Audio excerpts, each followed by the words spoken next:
yang tidak ada diadakan, yang ada ditiadakan. Jiwa besar dan suci membawa aku padamu. Padamu itu ibu pertiwi makmur dan suci.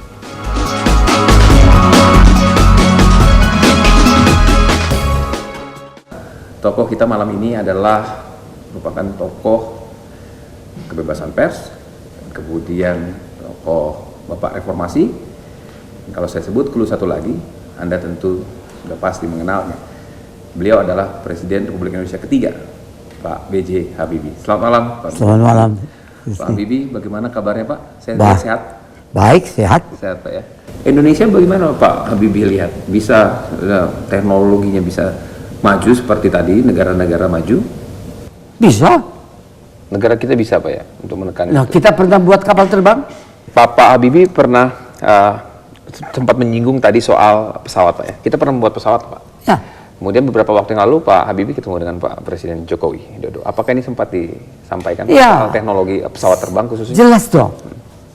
Dari waktu pertama kalinya saya bertemu dengan Pak Jokowi, dia bilang sama saya di ruangan ini, Pak Habibie, saya ini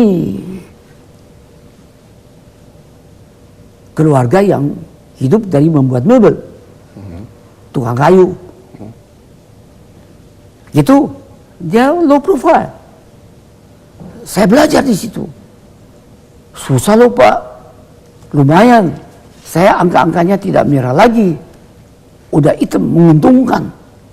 Itu membuat apa? Kursi yang saya bisa jual di pasar, bahkan bisa ekspor. Saya sudah bersyukur.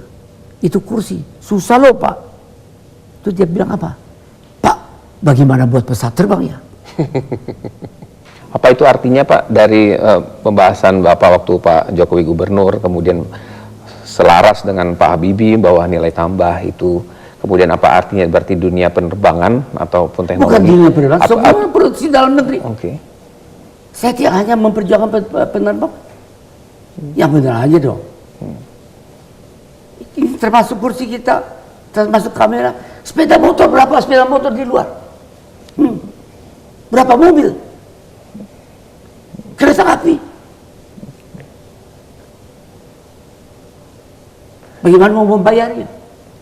Walaupun dikasih bunga 0, Anda harus cicil. Cicilnya dengan apa? Kalau pendapatannya lebih kurang dari pengeluarannya, nggak bisa nyicil. Dan jangan lupa ya, bagaimana kita di bumi Indonesia itu harus mengembangkan suatu sistem di mana pemerataan pendapatan, pemerataan kesempatan, keadilan itu merata. Pak Habibie itu sudah melihat kondisi sekarang dengan yang sekarang sudah terwujud Pak, sudah jauh lebih baik? Kalau saya bandingkan dengan tahun 45 jauh lebih baik. Kalau saya melihat dengan tahun 98 aja, jauh lebih baik. Tapi yang benarnya masa jauh lebih baik terus kita sudah yang benarnya kita harus jadi ya menjadi nomor satu kali lebih gampang dibandingkan terus mempertahankan selalu nomor 1. Kita mau nomor 1 tuh. Untuk hal itu kita harus tingkatkan kemampuan sumber daya manusia. Nah kita dalam hal ini ya harus kita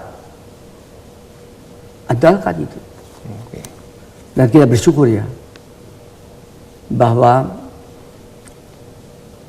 bangsa Indonesia itu adalah suatu masyarakat yang yakin dan percaya adanya Tuhan yang Maha Esa. Tapi tidak memihak salah satu keyakinan atau agama yang ada. Walaupun kita adalah masyarakat Islam yang terbesar di dunia, kita bukan negara Islam, jangan salah paham. Untuk hal itu saya harus jelaskan.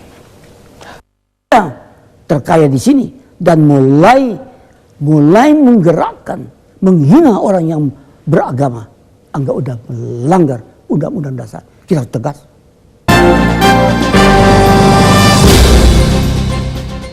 Tadi kita sudah bicara soal singgung sedikit soal teknologi. Sekarang soal bagaimana tadi Bapak toleransi umat khususnya di Indonesia yang Pak Habibie lihat saat ini, Pak. Bagaimana kondisi di Indonesia saat ini, baik dari situasi politiknya, kemudian toleransi antar umat.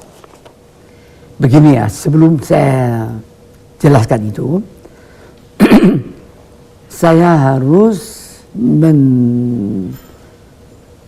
introduction, ya, menjelaskan bahwa tiap masyarakat punya dunianya. Okay. Ada, katakanlah, dunianya Jerman. Ada dunianya Timur Tengah. Ada dunianya Amerika. Ada dunianya China. Ada dunianya Indonesia. Okay. Jadi dalam hal itu,